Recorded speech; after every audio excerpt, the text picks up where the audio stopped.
To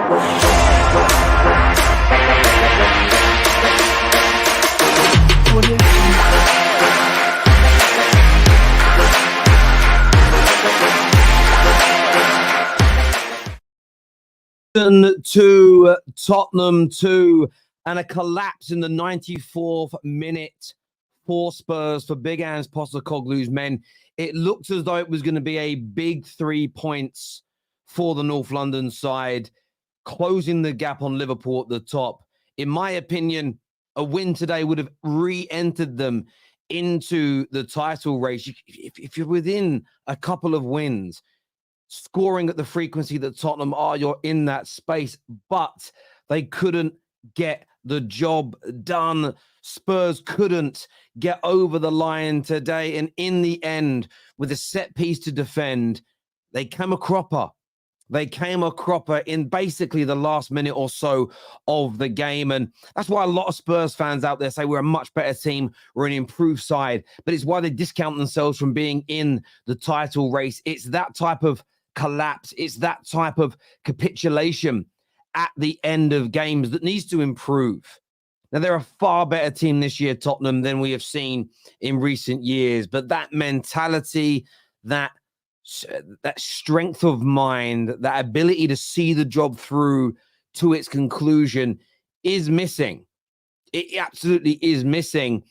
But we can't deny that they're a team in improvement. We can't deny they're a team that is not entertaining. And I believe with a few more windows, this is going to become a very dangerous, very, very potent Tottenham. They're already a dangerous team, but even more dangerous and even more potent. And maybe a Spurs team that can really get themselves over the line. There's no doubt about that. But to fall away the way they did at the very end is going to be heartbreaking for them today. They would have closed. You can see the league table up on our screen right now. They still remain in fourth place, but it would have given them a nice 3-point cushion over Aston Villa, pulled them further away from West Ham. But more importantly, they would have been level with Arsenal or just 5 points behind Liverpool. With Arsenal and Liverpool playing tomorrow, it was a goal. There was a guarantee they were closing the gap on either the teams ahead of them or the team on top, or a combination of the two. So to lose those points today will be absolutely gut-wrenching for Tottenham. It really will be. And in terms of breaking this game down, look, Everton deserve their credit. They were resolute. They were very physical. They played some good football themselves at times. The Spurs will be kicking themselves because for large parts of this match, Spurs were the dominant force. They absolutely were. Some of the football today was majestic from Tottenham Hotspur. There's no doubt about that whatsoever. It was absolutely majestic. The opening goal, the work from them as a team out on that left-hand side, the cutback from Udogie, but even more importantly, the run from Richarlison, who gets hold of the ball. It was a very difficult finish on his left foot, and he puts it into the roof of the net. An excellent start for Tottenham Hotspur. And I thought from that point they were going to go on and take the game by the scruff of the neck and kill it. Everton got back into it with a set piece. I do think Vicario could have been much stronger from that set piece. It's 2 goals in the space of basically a week where he's had a player lean on him. He's become a bit flustered and Tottenham have conceded. He needs to do better. He needs to be stronger. Goalies have a license to pretty much do what they want. So be more physical. That's going to be needed. But then the response from Tottenham was excellent. And again, another very well-worked team goal, including Timo Werner. Excellent play from the majestic James Maddison, playing that ball back to Richarlison, who scored one of the best goals he'll probably ever score in a Spurs shirt. I think it's an underrated goal and it isn't going to get the attention that it deserves. And that's also 9 goals now in his last 10 games in all competitions. And I think it's 8 in his last 9 Premier League games. I saw a stat come up from the EPL earlier on today. And Richarlison is now finding his feet. He is now finding his feet at Tottenham and at the elite end of the spectrum in a top 6 team at the top end of the table where the expectation is to deliver week in, week out. Now, as of right now, you could call this a purple patch of form. And I would understand people giving it that description because it's a 10-game span. But I get the feeling that Richarlison can continue this. I get the feeling that Richarlison can become a player that in all competitions every year scores 20 to 25 goals for a team like Tottenham. Now, you're never going to replace Harry Kane like for like, numbers, etc. It was never, ever going to happen for Spurs. But the way Richarlison is individually performing right now, he looks great. They've got Son to come back. They've still got, of course, Basuma to come back into this team, Sarr to start some games. So there's a lot to look forward to as a Tottenham fan right now. There's no doubt about it. But I still think the areas they need to focus on is, though, any team can drop points the way Spurs did today. Any team can do that. Spurs, though, you've got to remember that sometimes your reputation precedes you. Man United to this day, when time gets added on, people get nervous. Oh, Fergie time. Even though we've been a trash team for a decade. There's certain teams that have certain labels, which it doesn't matter whether you've been part of that group or not. Sometimes it just follows you on because it's part of the club's tradition. Spurs have got to start seeing more of these games out. They've got to build that stronger resilience. They've got to build up that view that their opponents have of, I know there's a few minutes left, but Spurs don't concede late. Spurs shut up shop. Spurs make it impossible. And the one thing I think Ange Postecoglou got wrong towards the end of the game is they became a little bit too defensive. There was a good period of that game, 55th minute, right through to about the 75th minute, nearly towards the 80th minute of the game, where there was very little that Everton did. They were barely getting in. They weren't beating the press.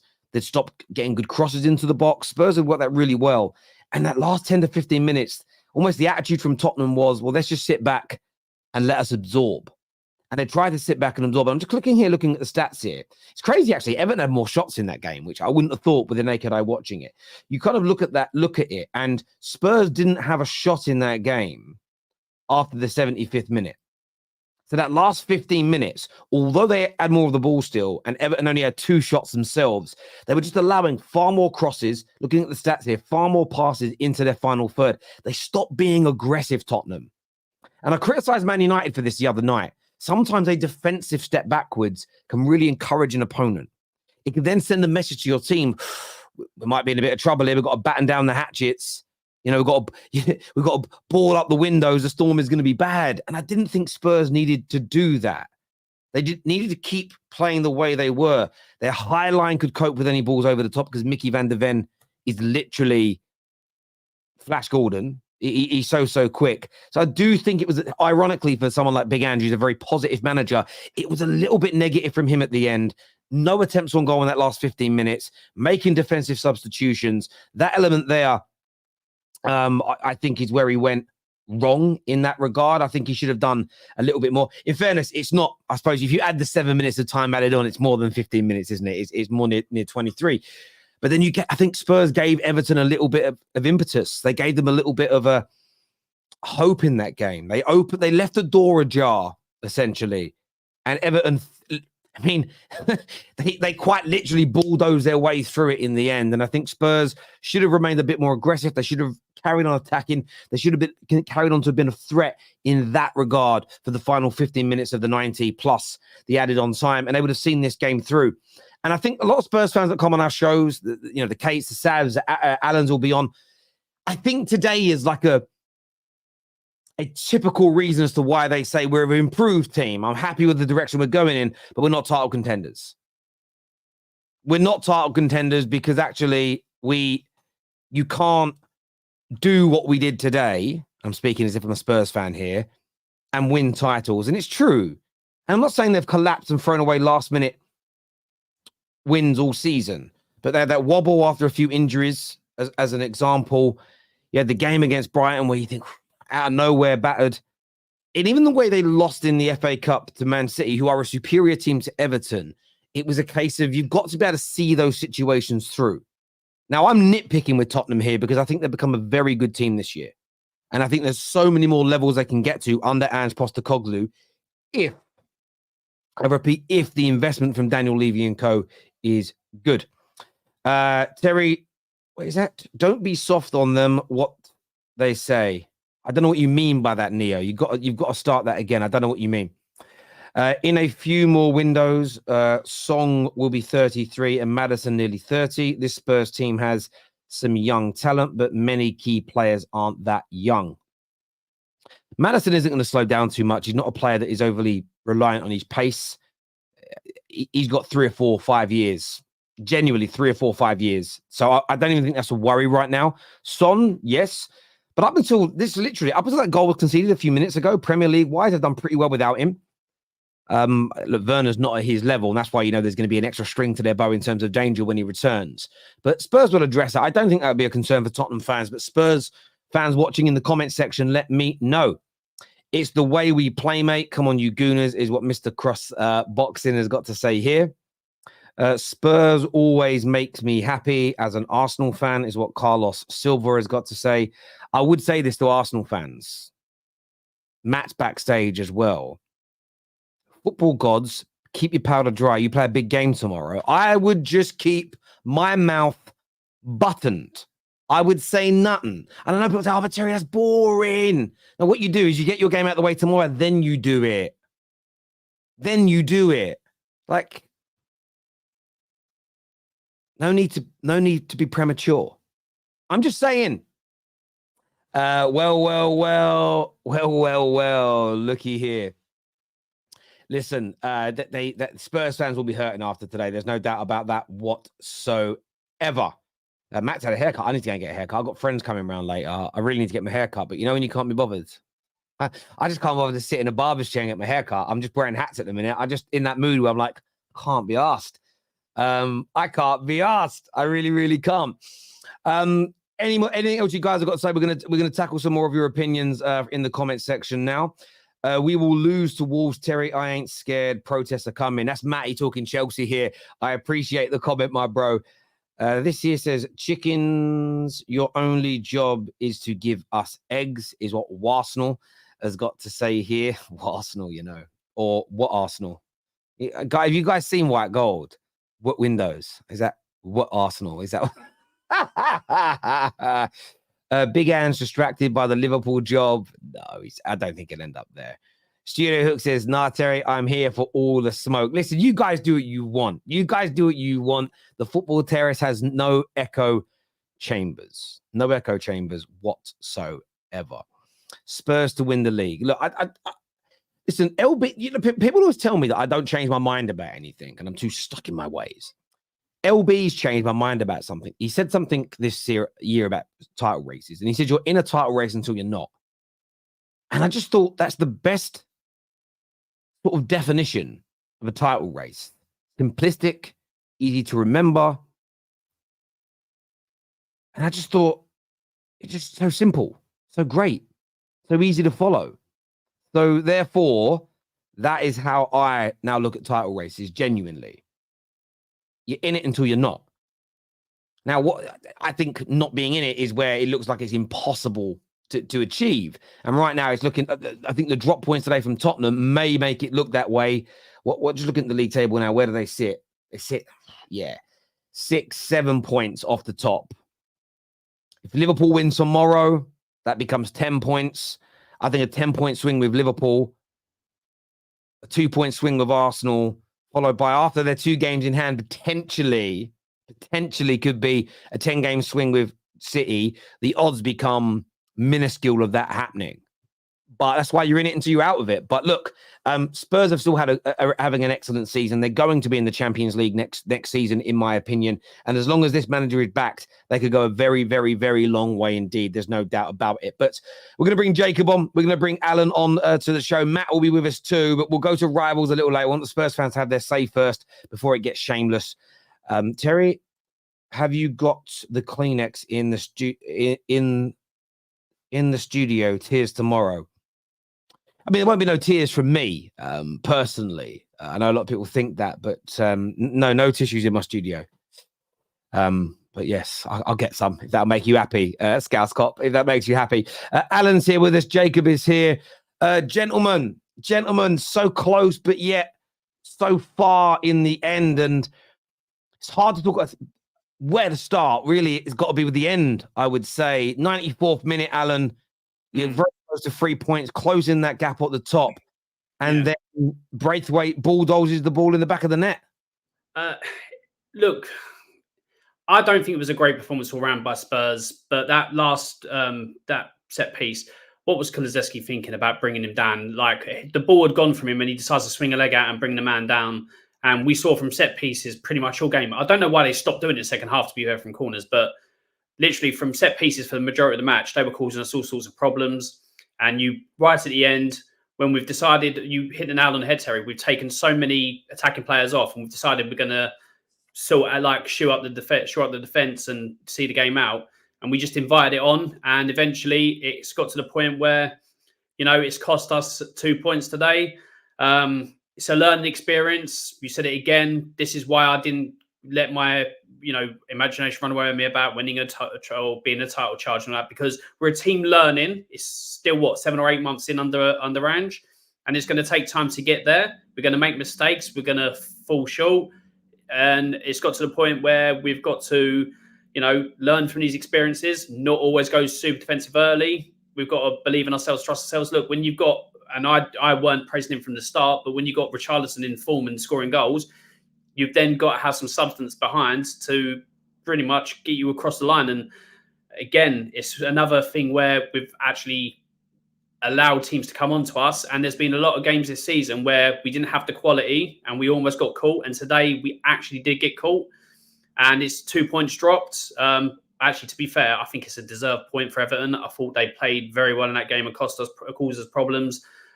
So yeah, it's one of them where we've got to dust ourselves down and move on to the next one. But I weren't happy with the performance throughout the 90. I thought we were second best for quite a lot of that first half. And I think it was one of them where we were showed that when teams get physical with us, we can't handle it at the moment. I wanted to ask you a question about that, or make. I get why you could argue it was a deserved point. I didn't realize until I look at the stats they had more shots than you, even though I don't think a lot of their shots were very good. But that's why I felt like it was such a big win, because it was I'm not saying we're going to go on to win the league from today. That isn't the claim I'm making.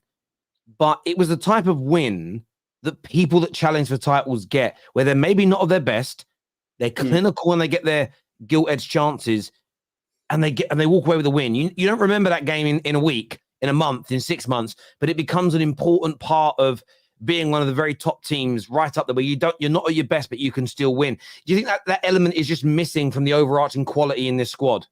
Yeah, definitely. It's one of them where, look, there's been times where it's happened where we've been able to, the drop from quality, we've made the subs and we've been able to get across the line. But sooner or later, that time runs out. It's games like this, when we've had the chances, because Richie had a chance, Maddison had a chance and all that, we got in behind so many times, but we always slowed it down. And in time, we'll get more clinical. We'll be able to put teams to bed. But until that happens, until we find our foot, and until we improve certain parts of this squad, where whereas Ange plays like the type of football he plays, you get certain aspects where some of the players aren't good enough to be able to pick that final ball quicker and faster to be able to put a person in, or somebody holds their run a little bit better. Until we get that, that's when this type of performance, that's where we'll be able to put these teams to bed, be like 3 or 4-1 up, and the game is done. And then you can make defensive changes. But I think we put the white flag up a bit too soon, and allowed Everton back into the game, because although they were creating chances, they weren't, clinical chances. They weren't chances that were making us all over the place at the back. But when we made those defensive changes, it was just way too soon. You want to be saving them until the last couple of minutes and wasting time and, breaking up play, game management. And again, this is where Ange needs to obviously grow into the thing where he time manages the game better. I think when you do it too soon and too early, it's going to cause Spurs problems. But it's a learning experience, and hopefully we don't make these kind of mistakes for the rest of the season. But it's typical Spurs. We'll always make mistakes. We'll always fall short and stuff like that. And obviously you can see by the comments by rival fans, they'll always look to hold us to it. So yeah, it's a disappointing. Alan, I want to disagree with you a bit there, if you don't mind, in the sense of Ainge and the time management, because it was weeks ago he's not making substitutions early enough, and now he's making substitutions too early. I'm not saying you specifically, Alan. It's just the narrative of Ainge and his game management. And for me, James Maddison was operating off one ankle for about 5-10 minutes before he got subbed off. Timo Werner had taken a twisted ankle, and he had been playing with it for a minute too. So both of them seemed like they needed to come out. And I do agree. What I didn't understand was why was Højbjerg out there for that long. I understood taking Bentancur off. He was looking very shaky, but Højbjerg, for me, in the first half, the second half, he was given the good, the bad, and the ugly. And unfortunately, sometimes it's more the bad and the ugly than it is the good. And 2-3 passes doesn't redeem an entire. I think he played 80 something minutes. It was, for me, I was questioning as well, like why the certain substitutions. But as far as the timing of them, I thought it was an appropriate time because really that second half was just us doing a whole lot of nothing.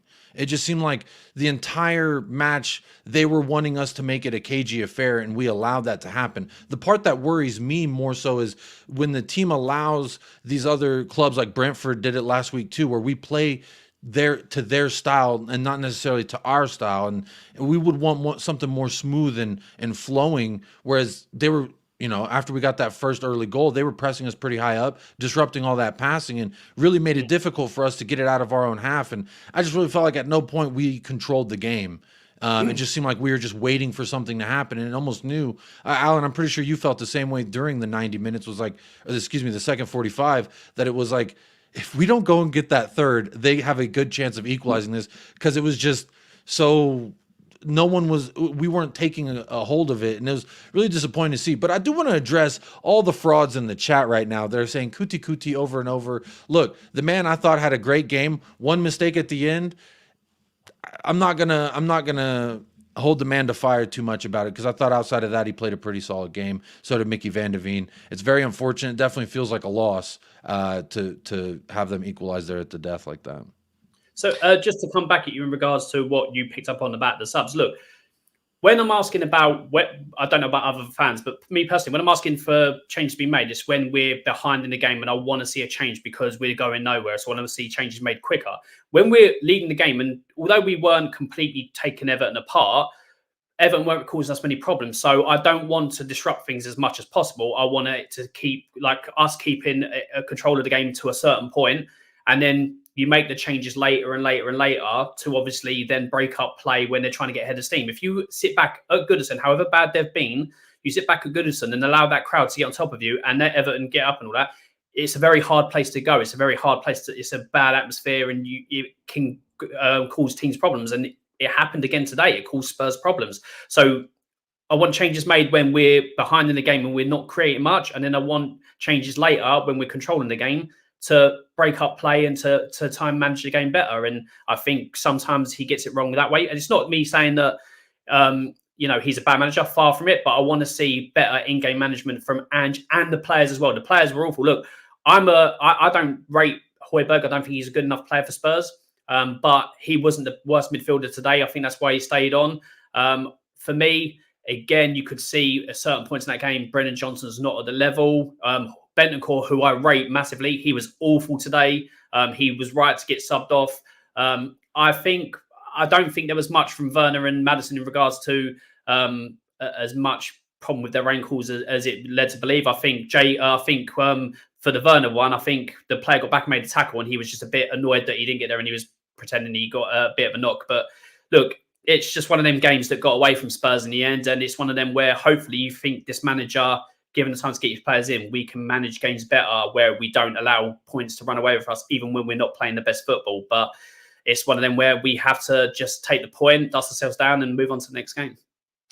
Yeah, you certainly need to do that. I wanted to, we'll come to some of the super chats in a minute from the viewers. We've got some rivals backstage that want to come on and obviously have their say. I wanted to ask about Richarlison, because although I know the result is disappointing, it isn't what you wanted today, of course.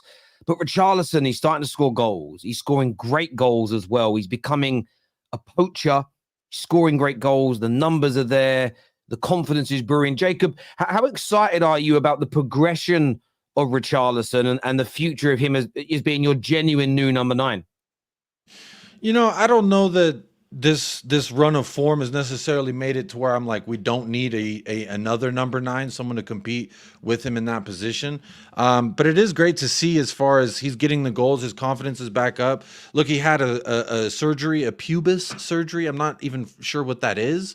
I know it's some kind of pelvic region surgery. I like to joke about what it is, but I don't necessarily think that he's all of a sudden the answer to all of our problems in that position. But look, he's getting into the position and he's taking his chances and he's scoring good goals. I think part of the thing that I had against him was he wasn't scoring with his feet, and today it was 2 goals with his feet. From a Richarlison standpoint, I think he's shown that he's got something more to him than maybe I thought, or maybe a lot of other Spurs fans thought. So, as far as his progression, I think it's a little bit of like the place is now a warm, welcoming environment, whereas all the players have spoken up, as far as I've heard, except for Sonny, in regards to the toxic environment that Tottenham was last season. So to see him not thrive in a toxic environment makes sense. No one really thrived last year. So I think he just needs to continue this run. I think he has more goals now than Bukayo Saka, so that's quite nice. Richarlison, I'm not trying to get too up in arms about, because there are still times where it's like I need him to be better with the ball. His passing needs to be better. But in regards for pressing, off the ball work, taking his chances when he gets them, getting into dangerous positions, he's done that. So can't really be upset with the guy. I think it's 9 in the last 8 games, something like that. So if your striker scoring 9 and 8, there's no reason to be upset with him. I just don't know that it necessarily has answered the long-term question. I don't know that he can continue this form over 20, 25 matches. Let's see. But I hope he can. I'll put it that way. I bet yourself, Alan. I know you've not been. I really get where you're coming from there, Jacob. I think that's really fair and honest and a really good assessment. I know you've not been a big fan of him, Alan, but credit where credit is due. He's scoring and scoring regularly. But is this one of those moments where you don't want your club to take your eye off the ball because it could just be a purple patch? It could be a purple patch. Look, he's doing what's been, I think it's actually 10 in 9 or 10 in 8. I think he's actually doing really well at the moment. He's taking his chances. 5-6 months ago, he was on his heels. He weren't getting into places. He weren't anticipating. He was just a bit all over the place. And that's why I was criticising him. Now he's sorting himself out. He's getting into the right places. He's thinking. He's thinking ahead of the ball, like in regards to, I need to be in this position, not getting caught on his heels. And he looks a completely different player. Now, is this just a purple patch? At the moment, 10 in 8 would say that it's a very good scoring run. We have to wait and see for the rest of the season. If all of a sudden he goes the rest of the season getting 1 goal, then it's like it was a purple patch and we need to look forward to it. I would hope there's a contingency plan just in case at the end of the season it is just a purple patch and there's somebody earmarked to come in. I think what we have to understand is that we've been used to Harry Kane for so long, 20 plus goals for consecutive seasons. So when we see somebody lower than his standards or somebody that's not at his standards, it's one of them where fans instantly dismiss. I'm one of these people. I'll give my opinion on the player as and when it happens. And if I'm wrong, I'll put my hands up. And at the moment, he's proven people wrong with his goal scoring form, but he has to keep it up. If he can translate the 10 in 8 to 20, then there's a conversation to be had. Do we need, like before the end of the season, do we need another defender, another striker? When does a purple patch not become a purple patch anymore? I think it's over a run of 10 plus games. That's when, if he's doing it for 20 games consecutively, that's when you can start having a conversation. But look, he's doing the right thing at the moment. He's causing, Spurs fans to come around to him. It's one of them where we just have to wait and see. I think you can always get bigger and better than what you've got. So we'll have to wait and see. But it's one of them where he's doing the right things at the moment. He's getting himself into the right positions, talking like in regards to having a conversation, 10 in 8. If he can transfer that into 20 in 18 or something like that, then that's a fantastic run for any top striker. Certainly. Listen, I've never been the biggest fan of him, but I've got to give credit where credit's due. He looks on fire at the moment. If it was my club, my only sort of wish would be, don't start. I think Jacob said it perfectly. So have you in different ways. Don't stop looking in the market for a potential better striker than him, just in case, it does fade away again.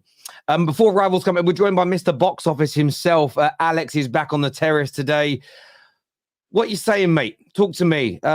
Good in areas today, but again, falling away at the end. What you got to say? You're on mute, by the way, before you start talking. Well, I don't really know what to say, really, because I'm not. I'm fixed on my opinion. My team. I think we're bang average. I think we're absolutely bang average. I think I've said, and I've said it on my channel, Mr. Box Office TV. We're on the title race because it's a bang average league. We should be nowhere near. The fact that we're nowhere near, and people are getting excited after we drew against Man United, the worst Manchester United team I've seen in years, absolute years. Yeah. we were awful against Brentford, right? I mean, yeah, 12 minutes. I was there at the stadium watching it myself, right? And like today, yeah, of Richarlison, the below average Ferguson, Duncan Ferguson, yeah, scored his brace. I mean, come on. You know what I mean? Yeah, he's done well. He scored a few good goals. You know what I mean? I think that's because the build up was actually very good, and that's it. I've got to be honest. Adoji was good, very good as well. I think we go over the top about him because let's see what he does next season. Then we'll see if he's a good player, and that's it. You know what I mean? But again, I think that our defense is getting found out. I think Ange, who I'm not a fan of, by the way, I'm not a fan of him. I'm not on the Ange train because I told everybody since June why I'm not on the Ange train. You know what I mean? I still need convincing. That I think he's getting found out. You know, and I'm told I'm an Arsenal fan because I'm saying that as well. So overall, I just think we're just getting found out. I think overall, I think we're just a above average team at the moment that play good football, but as you saw against Man City, got no bite about us. And for our strike force, I've got to be honest, they don't excite me. Don't excite me at all. You're not excited about the football that Tottenham have played this year. Jacob, I want to throw it to you. Is that a fair comment from Alex here to say that Spurs, out of everything he said, Spurs are not exciting? I mean, that's a personal opinion. I guess you can't really quantify that in some kind of factual stance. But to me, if the general consensus of rivals, Tottenham Hotspur fans, is that we are entertaining, I would disagree with it. But I understand where Alex is coming from in a certain sense, where we throughout this season have looked very poor and very average, and it's versus every team that we allow multiple chances: Luton, Palace, Manchester home, Manchester away.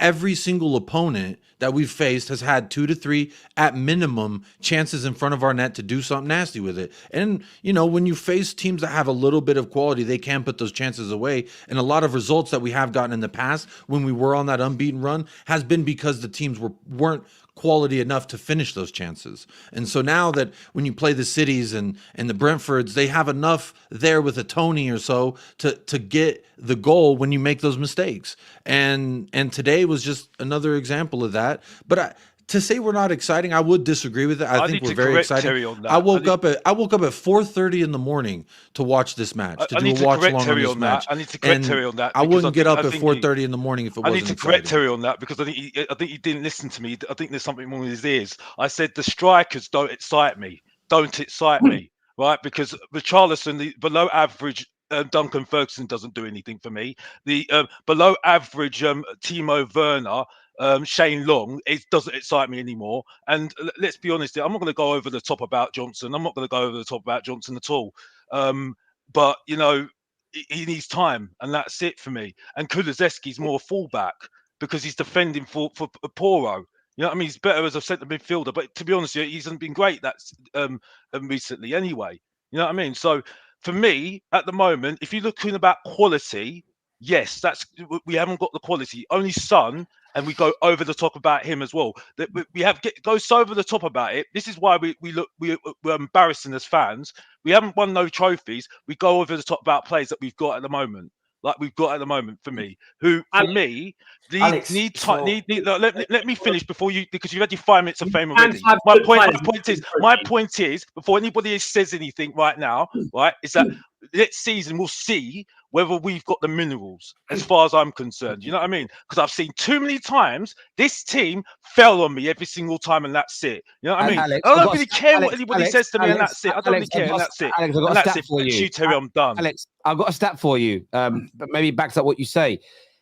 Spurs have now conceded 8 goals in the 90th minute this season. They're the most. They're most in a single Premier League campaign, and the most of any side in the division this term. So eight times you've conceded in the 90th minute plus. Do you think that's a sign of being a bang average team, as you said at the beginning? Well, listen, Terry. You told me when I started on the football terrace, you said to me, right, that I need to lift up my standards. Harry Winks, Sanchez, all these players, yeah. Now I'm starting to lift up my standards. I'm saying I'm going too much now. Make your mind up now, Yeah, everybody in the Alex, there's comments. a balance. Make your mind up. No, There's a Dan. Listen to the master while the apprentice listen. By the way, yeah. The point I'm making is yeah. I be know. respectful, Alex. Please be respectful. I'm being respectful. I'm being respectful. He knows what I'm talking You're about. being very rude. I'm not being rude. I'm not being rude. Terry, you know how it is, Bob. You've been rude to me before in the past as well. So let's be honest. Let's get straight to the point, right? Okay, right. That's a bit of a cheek. You come saying that, Terry. By the way, that's a bit of a cheek. But the point I'm making is Alex, let me stop you for a minute here. Let me stop you for a minute. But me and you, I don't mean this rudely, Daniel, but I've got to say it. Me and you are both men. Daniel is a child. No, I wasn't having a go. I wasn't having a go. Stop talking. Let me finish my sentence. Yeah, I wasn't having a go at Dan. I wasn't having a go at Dan. But you were rude to him. Just stop a minute. No, I wasn't being rude to Dan. Terry, it's fine. Listen, it's fine, I wasn't Terry. being rude to Dan. Let me I wasn't being rude to Dan. I'm sorry, but I'm going to defend myself. I'm not. Okay, okay. Okay. I can't even say my points because I get interrupted. I'm going to let you talk. Just let me finish. I'm getting interrupted all the time. That's why I'm trying to defend myself. I interrupted you. What you did was rude, and I'm just saying the difference. You can have a pop at me all you want. I'm not. I know, but I wasn't. Let me finish my sentence, and you'll understand. The reason you don't get what's going on is because you're talking. Right? You're talking to me like a little child, and I'm trying to say my piece. What I'm saying is, right? Me and Dan, I know when to know what to say about Dan. Okay, I've not been rude to Dan. Thank you very much. Because I'm not like that. I'm not like that with Dan. Move on. Hurry up and move on. Okay. Thank you. Because I get interrupted all the time. That's why I'm trying to defend myself. By the way, right? Right. Okay. So that's what I'm trying to say at the moment. I've stopped my phone now. Thank you very much. Anyway, back to you. I'm done. What on earth was this? No, it's just I got interrupted. Now I've got involved. I'm trying my best. Alex, I'm interrupting you again here. There are going to be times. I'm trying my best. Here. Alex, there's going to be times on a show where you get interrupted. It could be because you're making a long speech, but you say something within that speech that people want to address instantly. That's normal. That's natural. I know young Daniel said it's okay, but for me, I didn't think the way you spoke to him was right. He's a young man. I've asked you to not do that. You can have a go at me, and you're still talking now, but you don't ever want to listen, and you moan that other people interject over you. Get back to talking football now. It's done. Stop thinking about that and make your point. We'll talk backstage. About it, Terry, because I think we'll leave it there. We'll leave it there because I don't agree with you. Okay, so we'll leave it there. Over to you, mate. Alan, over to you, mate. Look, let's get back to talking about football because this is what it is. Look, I see where Alex is coming from a certain point in the fact that we were dropping the ball, we're not getting over the line and stuff like that. But the whole thing that Spurs are, I mean, I need to find out what you said because you said Spurs are above average and then this is a below average league. So what Spurs, I mean, you were slagging off players right, left and centre. Look, players cannot be good enough and you can criticise, but you're going both ways. I mean, you're saying Richarlison's a below average Duncan Ferguson, but he's the one who's getting us points and getting us goals and getting us up the table. You're saying about certain other players. It's one of them where you need to be more concise in what you're saying, Alex, because it's like you're just coming on here and giving like buzzwords for rival fans to go, yeah, he's speaking facts and stuff like that. But you really weren't really saying anything. You really weren't. And I'm what do you mean by that? You weren't really saying anything. You were just using buzzwords for other fans to be like, yeah, that's fantastic. And I'm like, be concise in what you're saying. No, I don't think that's right. I don't think that's right at all. Rather than just say, I don't think that's right. I think you're just having a dig just because it's having a dig. Alex, when we came on, Jacob when I went, and we were listening to each other's points. You came on and said just Richarlison's a bang average Duncan Ferguson. Well, what's he done in this game? Saying that. You did say that. You said he was below average. But I consistently have said that, by the way. Alex, you said let me finish my point. You're saying he was below average or Duncan Ferguson. What in today made him below average? What made him poor today? What else did he do in the goals then, bro? What else did he do in the goals? Build up play. And by the way, I've said he's doing his job. Alex, he's doing his job. No, he's doing his job. No, just to come back on you because you're having a go at me again. I'm not having a go. No, just to come back at you again, right? Is that he's doing his job, scoring the goals, right? For a £60 million player doing his job and scoring goals, right? And he's having a good purple patch at the moment, right? I need more time for him to get to that point where I think he'll get better at the moment. I think this is his best form at the moment. That's what I mean by what I mean at the moment. Right? I think this is his best form. I don't think he's going to get any better. That's my argument with him. Okay, I think this is the glass ceiling he is because he's 26 years old. I think this is supposed to be his peak, right? So this is my argument with him.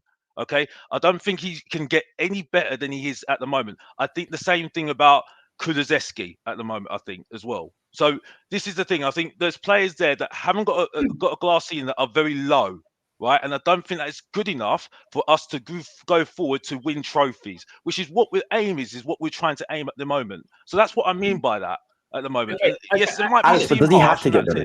That's fine. But Alex, what did me and Jacob say before we came in? We said about. I didn't hear what you said before. But hold on, there you go. So you come in, you're doing all this like, oh, it's below average, something like. Me and Jacob said at the moment he's doing what's asked of him, but we can go out and get a thing. But you come in here and do your buzzwords like stuff like, and you basically say what we did, but with a lot of whatever that was in the middle. We've actually said the same thing as you. So Spurs fans aren't getting carried away and all that and this, that, and the other. You basically just came in late and reiterated what me and Jacob said, but in a very hectic way. I want to, young Daniel. You haven't had your say yet on today. Do you want me to reveal the DM you sent me or not? We won't do it. We won't. You can reveal it. Reveal it. I'll play it. I sent him eyes when Richarlison scored because I know he's been bigging him up. And young Daniel sent me a DM and just said, "I'm going to read it. I want to get it. I want to get this one word for word right." Sorry, it's up in front of me here. I love this young man. The title race is truly on, Terry, is what you told me. I felt bad for you when they scored. I felt bad for you, Dan. I was like, no. Big up, Dan. And you know what? I honestly did believe it because the fact that we were up, we're tied on points with Arsenal. We're tied on points with Man City. I know they have a game on hand on us. They're about to play Liverpool as well. So if they lost that game, we would have been tied on points with them, the same games with them. And I think we'd have a chance to be up for like third and second. But I genuinely, I had belief that there was an actual title race in that first 20 minutes when we were playing so well. That first goal, that football we were playing, that looked like a title-winning team. That pattern of play. But, what we're missing is that complacency in the 90th minute. I heard, Terry, you read the stats about how many goals we've conceded in the 90th minute. It's disgraceful. It's disgraceful. And that comes with having young players. We build a young squad. And sometimes when it gets that late in the game, they lose concentration and things like that can happen. But I don't think today was a bad performance that we deserved to lose. I think a draw was reasonable, but there was definitely patterns of play that I was convinced that we played well in certain patterns of play is what I'm trying to say. But there's certain individuals in this team that I'm sorry, like Højbjerg. My God, this guy cannot be playing football for Tottenham Hotspur Football Club ever again. The guy's just not good enough. When we took off Bentancur, I understand why we took him off. He was playing poorly, but we should have definitely taken Højbjerg instead of Bentancur off because Højbjerg was playing way worse. Bringing on Brian Hill, I don't know what the guy does. Genuinely, he just gets bodied off the ball every time. I get it. Maybe he can get 3 nutmegs in La Liga, but he can't do it in the Premier League because he doesn't have the physicality. So, to be honest, I think this was one of the first games where I could look at it and be like, it's poor from Ange because he's made a few mistakes with the substitutions. But I don't think it was his fault for the result. I think it was the players for losing their concentration at the end. And but yeah, I'm not gonna be, oh my God, the world is ending. But it's definitely distraught.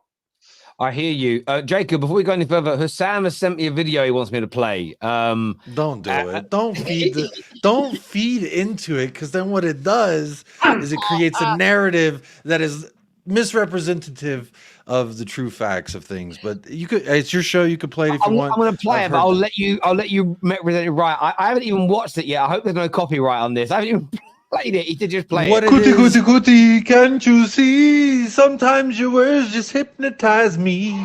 I fucking love Cuti Romero. He's the fucking GOAT, and I hope you know. Oh, that's you, isn't it? That's you. Yeah. Yeah. See, this is what happens when you have friends that you thought were your friends and you send a voice note because you're watching the match, you're having a good time, you're fired up. Romero just scored a banging header, just had a crunching tackle. And they're all like, oh, your boy Romero. So I, just off the top of my head, just start singing because I'm having a good time. So shame on me for having a good time. Shame on me for trusting my friends. And shame on me. My son didn't like the song, as you could hear him scream halfway through. He didn't approve of the song. By the way, I will say, if I'd have known that was and I know maybe I should let you speak first. If I'd have known that was a private voice note you sent somebody, maybe I wouldn't have done it. But It's great though, mate. You should own that. That's funny. I actually think it's funny. That's why when I joined the stream, your chat was going crazy saying "kuti kuti kuti" because everyone loves saying that to me. I didn't get it. Now I know why. That song's great. That could go number one. That could certainly go number one in the charts. We have a few super chats here I want to go through. First one says Spurs never in the race. From the 7-inch destroyer. Listen, I disagree. I think I'm going to quote LB here. You're in it until you're not, and they were. Terry, I meant Studio Hooks is going to have Studio Hooks. They're asking whether you've got tissues ready for tomorrow because you're going to be crying. Nah, man, we're winning, man. Don't worry, we're winning. You support Arsenal? Yeah. Come on. You're winning tomorrow. What are you laughing? Come on. You're winning tomorrow. Yeah, 100%. 100%. At Emirates, bro, we're not Chelsea. And then they call me delusional. No, we're not Chelsea, man. I don't have Caicedo in my. We've got no Salah. We're chilling. Mr. Mad Hatter says, to be fair to Ange, people complained when he didn't play defensive with a lead before. Don't have the manager for this. He's trying different things. That's kind of reiterates a lot what you said, Jacob. Yeah. Sorry, I was. The clip has rattled me, Terry. I wasn't I thought this was a safe place. I can't escape the grasp of Hassam, apparently. Look, I do agree with this. You know, for me, I think it's at any moment when things don't go our way, we want to say, A, it's this person's fault, or B, it's the manager's fault, or C, it was I see what Alan and Dan have both said, and I can understand that because at the moment I said, why is Højbjerg staying on the pitch? He's been one of the worst, if not the worst, but I think it was more of a fitness thing, and he rotated because he had to.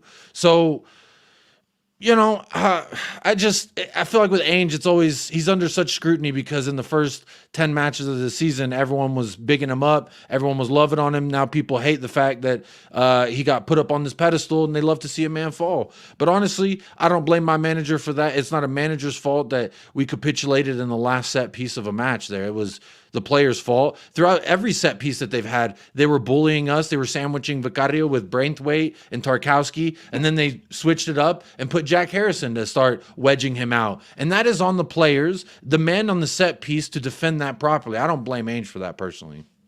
You know what it also is? I'm also like, I'm not the one that's like, oh yeah, let's complain to the PGMOL. I know that's usually like an Arsenal thing. You leave that to Arsenal to start complaining to the PGMOL. But we got to start asking questions on how these players keep doing the same thing to Vicario every damn set piece.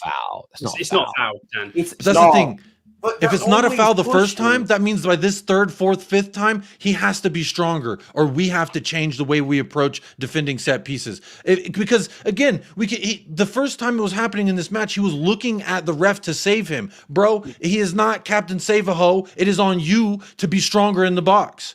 I played goalkeeper for 16 years. If someone is boxing me out like that, I swim move on him. I put him out the way. You got to be stronger, or you have to say, hey, Van de Veen, hey, Romero, someone help me out and wedge this guy off me because I can't get to the corner. And what happened, we did make that adjustment at halftime, because if you notice, he started coming out and catching a lot more of those because we were wedging that player off. So I think it is the player's fault from that set piece standpoint. But is it the coaching? I don't know. But I just think we have to be stronger in that situation. Yeah. He doesn't need to be stronger. I've got final exams in a bit, so listen, you go do your exams in, brother. That's far more important. Pick up yourself, young man. Excited to see Arsenal lose to Liverpool tomorrow. It's going to be interesting to watch. Jesus misses 17 chances. But can I just make it clear that Dan, it was not aimed at you, by the way. You know this already, because you know that I'm not nasty to you at all. Just to make it absolutely clear, you know this, because you do street all the time. Just to make it clear. I don't feel no I don't feel no offense. Thank you. Just to make it clear, because people don't understand that I'm actually a stream with you before. I'm very careful what I say to you, by the way, and take it very seriously. Just to make it absolutely crystal clear. Alex, thank you very much. Alex, move the mic away a little bit from the mouth, brother. Okay, fair enough. I don't think I'm just starting to do that. Yeah, no. An elevation of 80,000 feet will be slowly declining into our descent. How did that microphone taste when you were talking then, bro? I know. Halfway down your gullet. No, I don't think it was a foul on Vicario either. It's happening in a couple of games. Goalies have got a license to basically hurt people. They can jump through people, smash people, they never get in trouble. So do it. Yeah, again, Vicario has been one of the signings of the season, but I think Premier League clubs have found the little weak spot with him, and it's something he's now got to improve. What struck me as strange is that Everton didn't do it again for the rest of the game. They stopped in the second half. I don't understand why. That enabled him to come for it. In the first half, when they were standing somebody there, Vicario, I think he has to be stronger, because I think he was just basically going, I can't get to the ball, it's a foul. But it wasn't a foul. If people were jumping into him and putting arms across him, then yes. Which is a thing, because it happened in the Man City game, it happened against Brentford, and now it's happening again. And I think people are going to start coming at Spurs. Well, they're finding out, Alan. They're finding out, Alan. No, and that's the thing. This is where you have to then adapt and go. And what I've been saying on every watch along I've done is that if you come and start getting the ball and clearing out a couple of players at the same time, it's not a foul. And then people go, well, we can't do that because he's going to come and claim it, and you stop everything from happening. But when he's just standing there and allowing people to stand in his way and just lean into him, and he's not strong enough, it's look, he's been fantastic for Spurs this season, but this is a weak area that teams are going to exploit. And he has to find a way to stop people from doing it. The longer it goes on, the more you'll see every time we concede a corner, people just standing right on top of him, and we're going to concede more from it. It's something he's got to work out. Definitely. But the problem I have with it, if you criticise, it's even if you criticise Postecoglou for a little bit, or Vicario, or Doji, you're an Arsenal fan. What do you know? What do you say? This is that. You know what I mean? This is what I have to deal with my fan base. This is what I have to deal with my fan base. Yeah, the deluded fan base. I don't know whoever's more deluded, Arsenal fans or Tottenham fans. I don't know. You know what I mean? But based on the poll, it was determined that it was Arsenal. You know what I mean? Because just honestly, he's been good. And I listen. This is Mr. Box Office speaking. I'm very hard on my team. You know that. Yeah, I'm admitting he's been very good. He's saved us. But for me, he's getting found out with his crossing at the moment, and like the foul thing, that's not right, because you need to be stronger as a goalkeeper, because that's every goalkeeper goes for it. You know what I mean? And you can't get always easy time. I hear you on that, Alex. I hear you there, bro. This here from Jerome. Hope you're well, my friend. He says people are going to hold that and other nonsense. Did we lose this game? Last I saw, we got a point, and every point counts in the league. Yeah, I think, Jerome, for me, I just feel a little disappointed because I wanted to win, and then I wanted Arsenal to lose, and then everybody got to talk to Tottenham nicely. That's my goal for this season. Can I respond to this? Yes, good, can, bro. Please. This is a very interesting super chat, because I remember being in the stream after Manchester United conceded goals and everybody was saying Manchester United are crap because they're conceding goals. Why are they conceding goals? But now it happens to Tottenham. Points matter. Oh, man, the point is good, man. We got the point. It's great. Where's the consistency? That's all I want to know. Where is the consistency? You're speaking now, facts, I do want to clarify a little bit, at least for me, in a standpoint. Like when we went away to Arsenal, title contenders, and got a point, I said that's fine. I take it. Thank you very much. When we went to Manchester United, Old Trafford away, got a point, I said thank you. I'll take that very much. When we went to Etihad, another title contender, and we got the point, I said I'll take that. Going away to Goodison Park and getting the point don't hit the same. So there is a difference. You know, it's like when we went to Luton and got all 3 points. I wasn't banging my chest about it. It was one moment of brilliance that led to that 3 points. But I see what he's saying. Like a point is a point. For me, I'm disappointed. We should have gotten all 3 at Goodison Park. If we're going to legitimately call ourselves anybody, and you know, as much as I like to say, you know, before this result, that if Arsenal are in contention for title race, then you have to say Villa is too. And by mathematics, you have to say so are Spurs. Although I think all 3 of them are not in the title race. I think if we would have won and if Arsenal lost, then it would support that narrative. But now I have to wait to see it until tomorrow till I can bang my chest, which is quite unfortunate. Listen, I think certain games we've played well. We have played well, right? And people need to give me a break a little bit because I haven't been on the football terrace for quite a while, right? So I've said things on my channel already. I've said I've praised the team for certain games. Manchester City, we look good, yeah? Even though I thought, you know, we did well and we played the football we are playing. I've given Postecoglou credit because he stuck by his word and said, I'm going to play great football from the very get-go, right? And the teams that we have not played good football, he dropped the players. And some of them are out of the team already and gone. I'm out of the team. So by his word, I can't criticize him for that. You know what I mean? Certain games like Arsenal, I think we should have won against Arsenal. I'm sorry, Arsenal. I think he absolutely schooled Arteta. You know what I mean? And that's me saying that again. You know what I mean? Certain games like Aston Villa, we should have won against Aston Villa at home. You know what I mean? And No, I'm just being honest. I hear you. This year says Spurs have played well twice, Newcastle and Bournemouth in the past 2 months. We have been out XG'd home and away by Everton. Ange Ball left weeks ago. Charles, add to out that, right? XG'd means nothing to me. Exactly. I'm going to be honest. XG. Yeah, out XG'd me. Okay, congratulations. Congratulations. What is that supposed to mean? Thank you, Charles. Manny says, is the Spurs backline really good? Kind of feel they are being overrated. Jacob, real friends will cook you for laughs. It's true.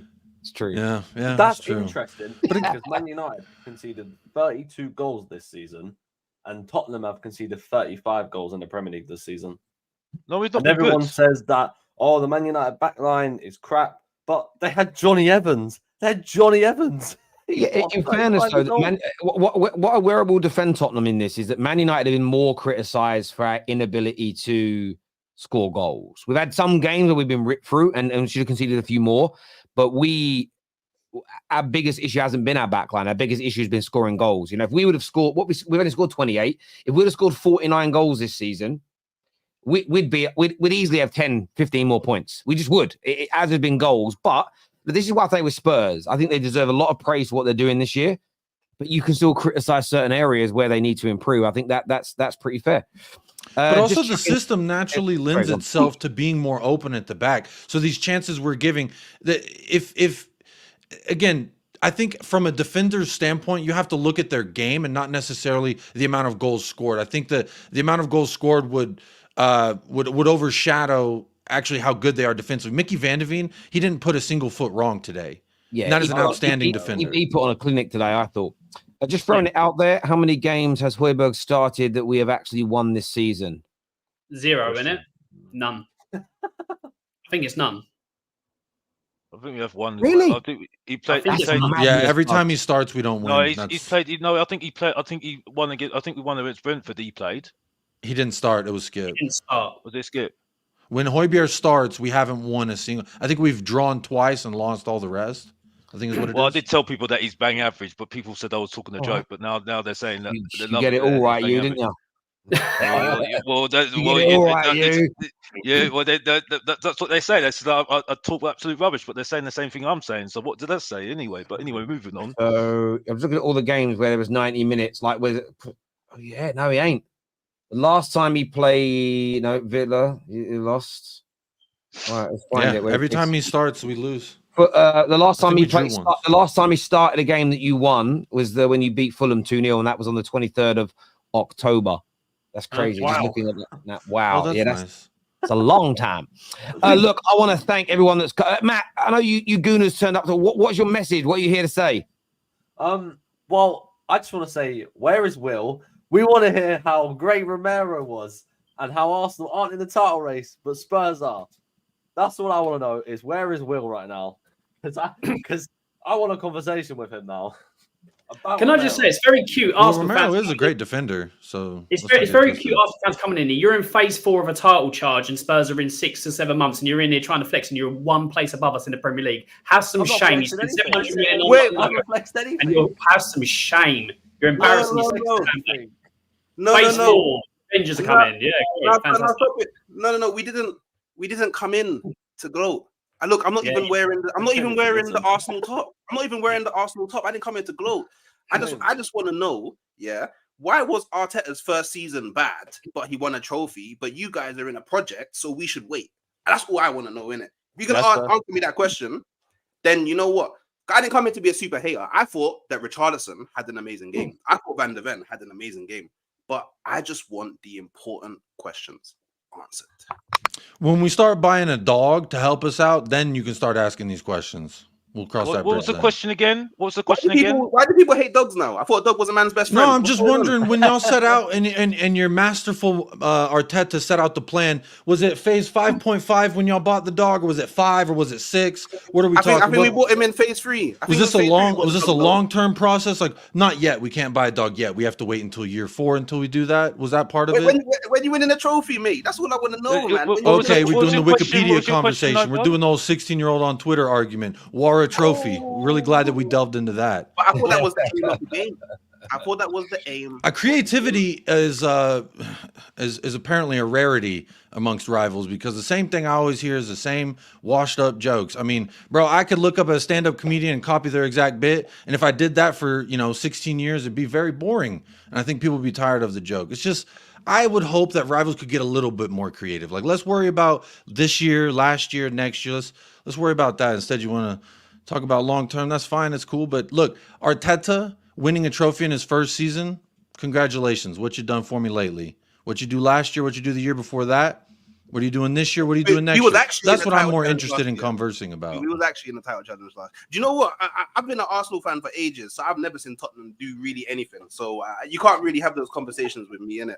You know what I mean? Like, I've seen you guys do the same old stuff from the beginning. You've always had good football, but you just never quite do anything with it. I want to know what has changed.